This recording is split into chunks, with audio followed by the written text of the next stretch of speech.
Je sais pas vous, mais moi quand j'étais au lycée, je rêvais d'être le mec ultra badass avec des pouvoirs de fou, qui choquerait tout le monde rien qu'en claquant des doigts. Ouais, à 15 ans j'étais plutôt rêveur. Ah bah faut dire que je passais mon temps à regarder des animés, du coup ça me montait à la tête hein. Bon, comme vous vous en doutez, je suis jamais devenu le lycéen que je voulais être. Du coup je me suis juste contenté de regarder des animés où le héros était un lycéen ultra puissant mais sous-estimé. Et ça tombe bien parce qu'il y a quelques jours j'ai reçu un commentaire de Momo87 qui me demandait si je pouvais faire une vidéo de ce style. Bah du coup, c'est parti. Et on commence avec Akuman no Rydell, du studio Diomedea, qui mêle action, drame et school life pour un total de 12 épisodes. Malheureusement, il n'est plus disponible sur Crunchyroll, la licence ayant expiré, donc ça sera à vous de le trouver. Je dis ça, je dis rien. L'histoire nous emmène dans la prestigieuse école Myojo. Cette école rassemble toutes les sections, primaire, collège, lycée et même université. Cependant, la particularité de cette école réside avant tout dans une classe spéciale que l'on nomme la Black Class. Et cette classe ne compte que 13 lycéennes. Tokaku Azuma fait partie de cette classe. Cette dernière est une assassin qui a été entraînée depuis son plus jeune âge et ayant pour cible une dénommée Haru Ichinose. Mais Azuna se rend vite compte qu'à l'exception de Haru, toutes les filles de la classe sont des assassins et qu'elles ont toutes la même cible. Tokaku finira par développer des sentiments amoureux pour Haru et fera de ce fait tout ce qui est en son pouvoir pour la protéger des assassins qui l'entourent. Bon,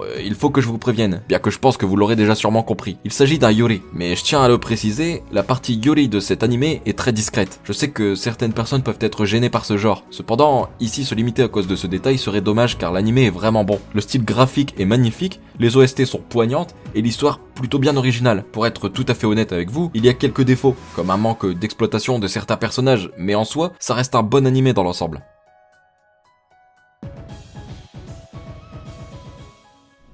Mairimashita Hiroma-kun, du studio Bandai Namco Pictures, qui mêle comédie, romance, school life et fantastique pour un total de 23 épisodes disponibles sur Crunchyroll. Hiroma Suzuki est un jeune humain de 14 ans. Cependant, celui-ci a été vendu à un démon par ses parents. De ce fait, Hiroma se retrouve dans le monde des démons et se fait élever par Sullivan, le démon qui l'a acheté. Sullivan est le directeur de l'école Babils. Il décidera d'y inscrire Hiroma, où celui-ci se liera d'amitié avec deux démons, Alice et Clara. Sullivan ne donne qu'une seule condition à Hiroma, celle de ne jamais révéler qu'il est un humain. En effet, si ça venait à se savoir, ce dernier finirait par se faire manger. Oui, manger. C'est alors que commence la vie mouvementée d'Hiroma dans sa nouvelle école, accompagnée de créatures diaboliques en tout genre. Cet animé, il est particulier, rien que pour son univers. On est vraiment dans un univers diabolique, où on rencontre plein de créatures aussi bizarres les unes que les autres, et même des paysages effrayants. Et au milieu de tout ça, on a Hiroma, qui a l'apparence d'un humain, normal vu que c'en est un en même temps, qui est tout frêle avec une voix d'enfant, mais qui derrière ce physique peu commun cache une très grande puissance. Pour tout vous dire, j'étais pas vraiment chaud quand je l'ai découvert, mais au final, j'ai vraiment aimé l'univers et les personnages qui y résident.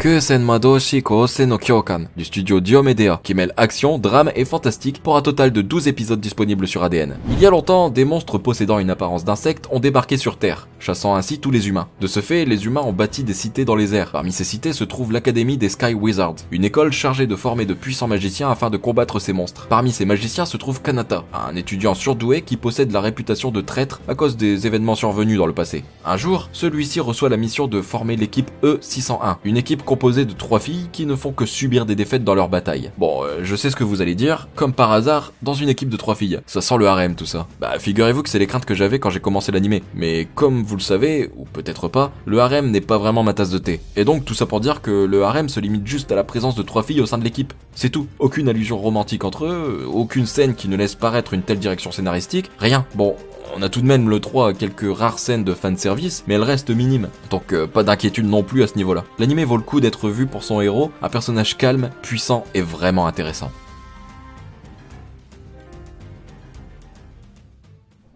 Bento, du studio David Production, qui mêle action, comédie, school life pour un total de 12 épisodes et non licencié en France. Donc bah vous savez quoi faire hein.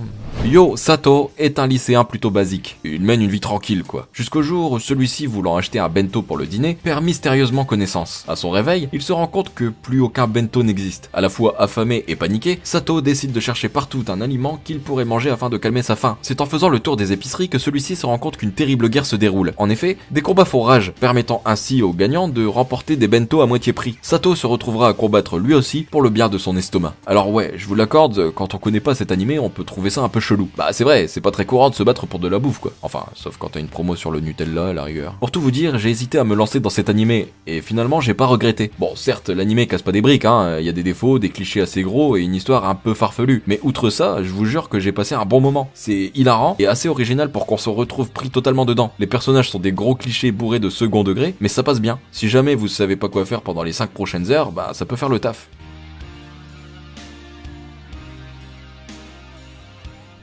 Zetsuhen no Tempest, du studio d'animation Bones, qui mêle action, aventure fantastique et romance pour un total de 24 épisodes. Encore une fois, ici, je n'ai pas trouvé de licence officielle. Fuwa Aika est morte il y a un an, assassinée. Son frère, Fuwa Mahiro, est donc parti à la recherche de son meurtrier dans l'unique but de se venger. Après un mois d'absence, Tagigawa Yoshino, son meilleur ami, n'a toujours aucune nouvelle de lui, s'inquiétant et s'imaginant même le pire. Un jour, alors que Yoshino se faisait attaquer par une femme nommée Evangeline Yamamoto, Mahiro réapparaît et le sauve. En le sauvant, Mahiro entraîne son ami dans une terrible guerre de mages. Entre sauver le monde ou venger son meilleur ami, quelle voie choisira Yoshino? Bon, je me suis aperçu en écrivant mon résumé qu'il y avait beaucoup de noms. Du coup, ça peut paraître un peu compliqué à comprendre. Disons donc qu'en gros, c'est un mec qui embarque son ami dans une guerre de mages. Ouais, enfin, je suis embêté parce que maintenant, dit comme ça donne plus trop envie, quoi.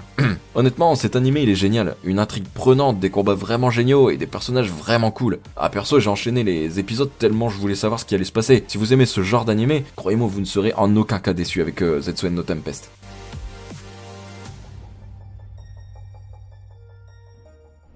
Codebreaker du studio Kinema Citrus, qui mêle action, drame, fantastique, surnaturel pour un total de 13 épisodes. Bon, là encore une fois c'est pareil, hein, il n'est plus disponible sur Wakanim, du coup ça sera à vous de le chercher. Ah, le problème des licences. Sakura Koji est une jeune lycéenne. Cette dernière est connue grâce à son expertise en arts martiaux, mais également à cause de son fort sens de la justice. Un jour, elle est témoin d'une scène de meurtre. En effet, elle aperçoit un jeune garçon de son âge brûler des gens à l'aide d'une flamme bleue. Le lendemain, elle se rend sur la scène du crime mais ne trouve aucun indice, ni même aucun corps. Elle se demande alors si elle n'avait pas rêvé. C'est alors qu'elle apprend qu'un nouveau lycéen est transféré dans son lycée. Et là, vous le voyez venir, ce nouvel étudiant n'est autre que Rei Ogami, le fameux meurtrier aux flammes bleues. Elle apprendra que Rei est en fait un codebreaker, un être doté de pouvoirs surnaturels et chargé d'éradiquer les éléments néfastes de ce monde. Alors bien qu'on pourrait croire que l'histoire se centre sur Sakura, c'est pas totalement faux, mais pas totalement vrai non plus. Pour moi, le réel personnage principal de cet animé, c'est bien Rei. On va suivre ses combats à travers les yeux de Sakura, mais il reste le principal élément déclencheur des péripéties de l'animé. Personnellement, j'ai bien aimé.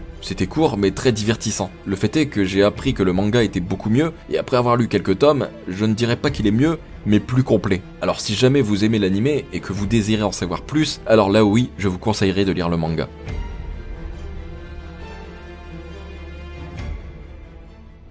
Witchcraft Work du studio JC Staff, qui mêle action, aventure, comédie, drame, fantastique, romance et school life pour un total de 12 épisodes disponibles sur ADN et Netflix. Honoka Takamiya est un lycéen qu'on pourrait qualifier de banal. Il est d'ailleurs lui-même très satisfait de sa vie qu'il qualifie de tranquille. Un jour, celui-ci fait la rencontre de Ayaka Kagari, une étudiante réputée pour sa beauté et ses compétences inouïes dans de multiples domaines. Honoka se retrouve assis à côté de l'idole du lycée quand il est en cours. De ce fait, il va être la cible d'harcèlement en tout genre provenant des élèves du lycée jaloux de lui, mais également d'Ayaka elle-même. Entre bousculade et persécution, sa vie tranquille sera complètement chamboulée. Encore plus lorsque celui-ci se retrouve dans un monde fantastique et où sa vie se retrouve menacée. Il survivra cependant grâce à l'intervention de Ayaka qui se révèle être une puissante sorcière. Mais ce n'est pas tout. Honoka n'en est pas au bout de ses surprises, surtout quand il apprend que personne dans son école n'est normal. Entre humour et action, cet animé il est génial. Et puis rassurez-vous, même si ici la personne la plus cheatée reste Ayaka, Honoka cache lui aussi bien des surprises en termes de puissance. Personnellement, j'ai bien accroché et les personnages rencontrés au fur et à mesure sont vraiment cool. Le duo formé par Honoka et Ayaka, il est vraiment complémentaire. Un bon animé à découvrir si vous aimez l'humour et l'action.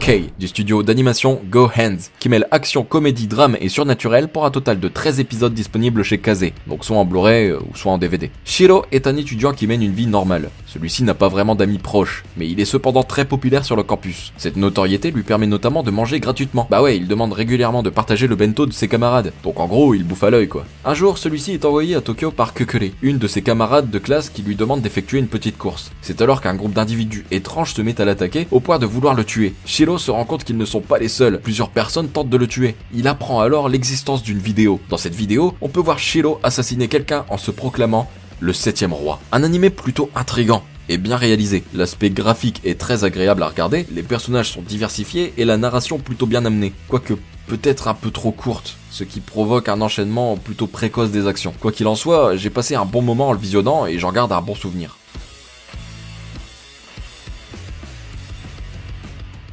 Sacred Seven, du studio d'animation Sunrise, qui mêle action, drame, school life et science-fiction pour un total de 12 épisodes, pas licencié en France malheureusement. Tandooji Arma est un jeune garçon qui mène une vie tranquille et plutôt solitaire. Un jour, il rencontre Aiba Ruri, qui lui demande de l'aide et donc d'utiliser son pouvoir nommé le Sacred Seven. Cependant, Arma semble plutôt réticent à cette idée et refuse en précisant que ce pouvoir a blessé beaucoup de gens par le passé. C'est d'ailleurs pourquoi celui-ci a décidé de ne plus l'utiliser. Ville étant attaquée par un monstre, Arma n'a pas d'autre choix et se voit obligé d'utiliser son pouvoir qu'il craint tant. Très vite, son pouvoir devient incontrôlable et la situation empire jusqu'à ce que Ruri lui vienne en aide. Franchement, même s'il est plutôt vieux et même s'il a un speech qui rappelle bon nombre d'animés, j'ai passé un bon moment en regardant cet animé. Le seul point négatif, c'est qu'il traîne un peu en longueur au début, mais par la suite, il devient vraiment prenant. L'histoire est super intéressante et ça vaut le coup d'être vu, donc n'hésitez pas si vous ne l'avez pas encore vu.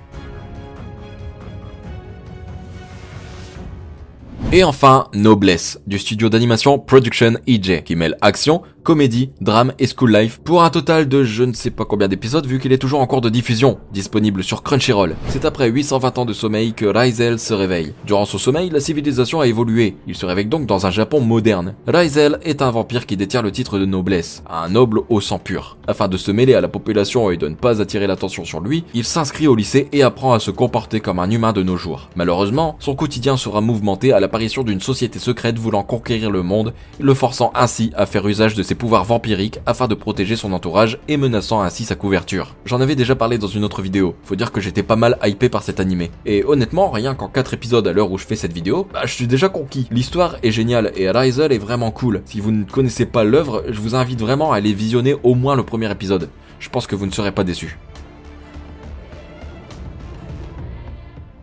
Voilà ce qui conclut cette vidéo, j'espère qu'elle vous aura plu. Si c'est le cas, n'hésitez pas à balancer votre plus gros kamehameha sur le pouce bleu et à vous abonner pour ne pas louper les prochaines vidéos. Vous pouvez également, si vous le désirez, faire comme Momo87 et me mettre un commentaire en me demandant un thème d'animé en particulier que vous aimeriez voir. Après, je vous garantis pas forcément du 100% inédit. Au vu de tous les animés disponibles, il est très fortement possible que je parle d'animés que vous ayez déjà vus. Bref, sur ce, je vous laisse, je vous fais des bisous et je vous dis à plus dans une prochaine vidéo.